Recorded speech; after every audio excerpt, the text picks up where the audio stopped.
44, we found him. A traffic stop in Salt Lake County has sparked serious concerns about federal law enforcement practices and the accuracy of official reports. Initially framed as an incident involving an attempted assault on federal officers, further examination has revealed inconsistencies that call into question the integrity of those claims. This case underscores the necessity of transparency and accountability in law enforcement. When federal agencies interact with local communities, their actions must be scrutinized to ensure they uphold the principles of justice. The unfolding discrepancies between initial reports and later findings have raised fundamental concerns about the reliability of statements from those in positions of authority. What began as a seemingly routine traffic stop has now become a focal point for discussions about civil liberties, law enforcement oversight, and the protection of constitutional rights. A closer look at the timeline of events, the conflicting narratives, and the legal implications of this encounter reveals much about the importance of independent review mechanisms in law enforcement. The trigger: a moment of dissent and a swift response.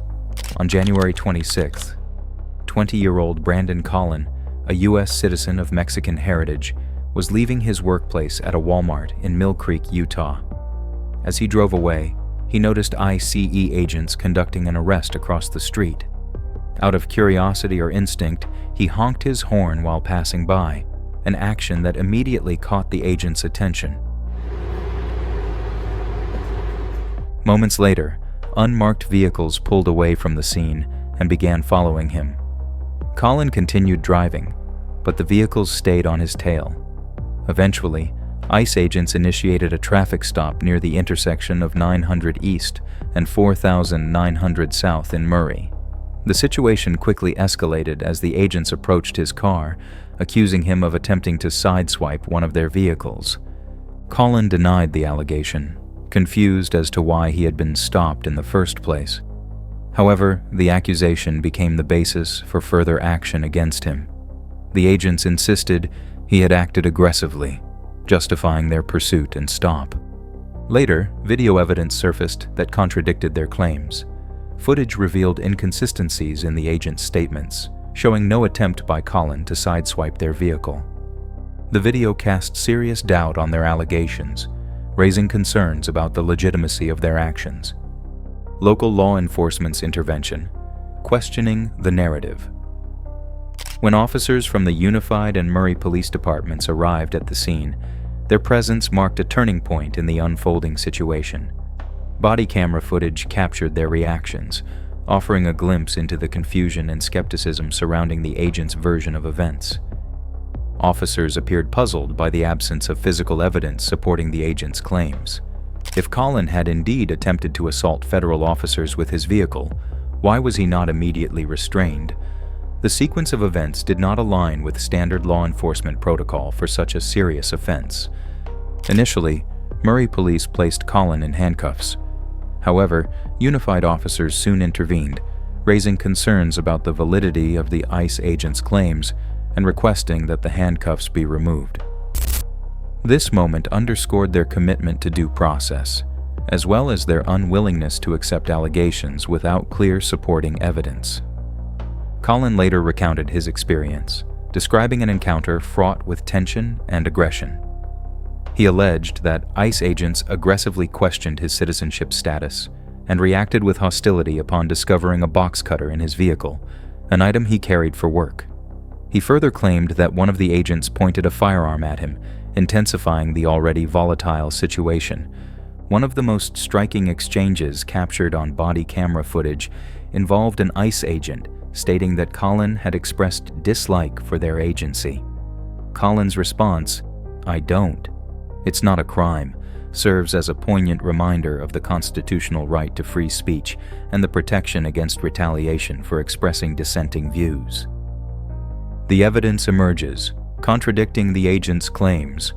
Determined to establish the truth, Unified police officers requested formal written statements from the ICE agents, a routine but essential step in any investigation. Surprisingly, 2 of the 3 agents declined to provide written testimony. Their refusal raised further questions about the credibility of their accusations against Colin. As the investigation progressed, the focus of the allegations shifted. Instead of pursuing charges related to an alleged assault, the agents suggested issuing Colin a citation for failing to yield to an emergency vehicle. This abrupt change in approach only deepened suspicions that the initial claims were exaggerated or even fabricated. The body camera footage provided additional insights into the perspectives of local law enforcement. One officer's candid remark, "I feel horrible doing this," revealed the discomfort officers felt as they were pressured to act on questionable claims. The pivotal moment came when surveillance footage from a nearby business was reviewed. This objective evidence provided a clear and indisputable account of the incident. The video conclusively demonstrated that Colin had not swerved toward the ICE vehicle as initially alleged. This revelation led to the dismissal of the citation and solidified the understanding that Colin had been wrongfully accused. The discrepancies in the agent's claims did not go unnoticed by the leadership of the Unified Police Department. Recognizing the gravity of the situation, department officials reached out to ICE to formally express their concerns about the misrepresentations made by their agents. Their response signaled a firm stance against dishonesty and abuse of authority within law enforcement. Mill Creek Mayor Jeff Silvestrini also took decisive action, drafting a letter to the head of ICE's Salt Lake field office. In this letter, the mayor acknowledged the legitimacy of immigration enforcement while condemning any actions that undermined civil liberties. His firm stance emphasized that misrepresentation by federal agents not only erodes public trust, but also damages the credibility of law enforcement institutions as a whole. The mayor's call for an official inquiry and potential criminal charges for providing false information further reinforced the expectation of accountability. His intervention underscored the broader implications of this case, namely, the necessity of ensuring that law enforcement agencies at all levels remain subject to rigorous oversight. The Murray Police Department, while playing a secondary role in the incident, confirmed its involvement and cooperated with the efforts of the Unified Police Department. Together, these agencies illustrated a commitment to upholding justice, even when doing so required challenging the actions of fellow law enforcement officers. Lane. I understand, and this is why we're taking out a custody lane. This right here, this is a traffic violation, and so as there'll be witnesses for the traffic violation. Do you guys have the means to issue? That's we need people on I one team mean, against we do, one. but That's not I don't know if they fair. will. If they, so here it would be a traffic violation. So they have to deal. For Colin, this encounter has become more than just a personal ordeal. It has transformed into a call for greater accountability within law enforcement. What began as an ordinary drive home turned into a moment that underscored deeper systemic issues, pushing him to speak out against the misuse of power by those sworn to uphold the law. His experience has fueled his determination to ensure officers are held responsible for their actions, a stance that resonates with broader concerns about how marginalized communities are treated in encounters with law enforcement. Colin has repeatedly emphasized the importance of accountability within law enforcement, arguing that transparency and oversight are essential to maintaining public trust. He advocates for a culture in which officers not only follow the law, but also hold each other to the highest standards of integrity and professionalism. To him, accountability is not just about addressing misconduct, but about fostering a system where fairness, justice, and respect for human rights are at the core of every police interaction.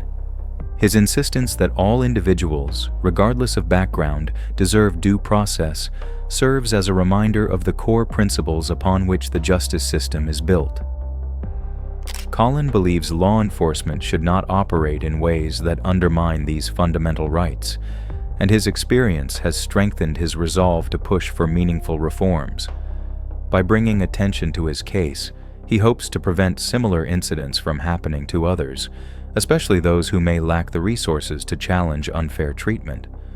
Colin's refusal to answer questions about his immigration status was not just an assertion of his own rights as a U.S. citizen.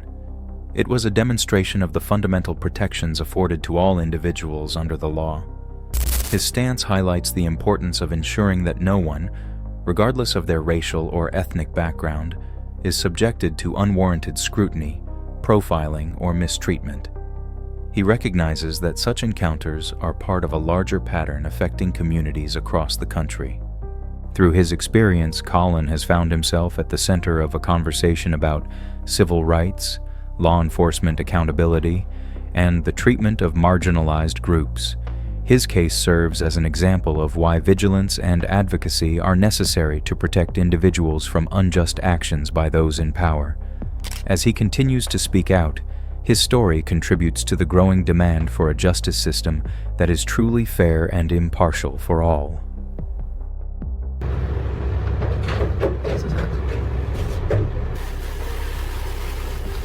I can send the car right now. Decide in a moment. Holiday 5 minute, we show myself about 105 off duty. I bought a car right there. District of 2. Just two reactions. Right to 11, 1041. District of 2. Bravo, maybe show me and don't get the gun. District of 2. District of 2. District of 2. Just wanted to get their reaction after putting it left. This case serves as a stark reminder of the critical need for oversight in law enforcement. The conduct of the ICE agents involved in this traffic stop raises significant concerns about the accuracy of their reports and their willingness to act within the bounds of the law. The actions of the Unified Police Department in challenging these claims demonstrate the vital role that local agencies play in upholding justice. Their willingness to question federal agents' statements reflects the necessity of ensuring that all law enforcement actions are subject to scrutiny and accountability. Meanwhile, ICE's lack of a public response to the controversy only adds to concerns about transparency within the agency. Without open acknowledgement of these discrepancies, public confidence in federal law enforcement remains at risk. Ultimately, this case underscores a fundamental principle. The rights and freedoms of all individuals must be protected, and no authority, federal or otherwise, should be immune from accountability. In a just society, truth and integrity must always take precedence over unchecked power.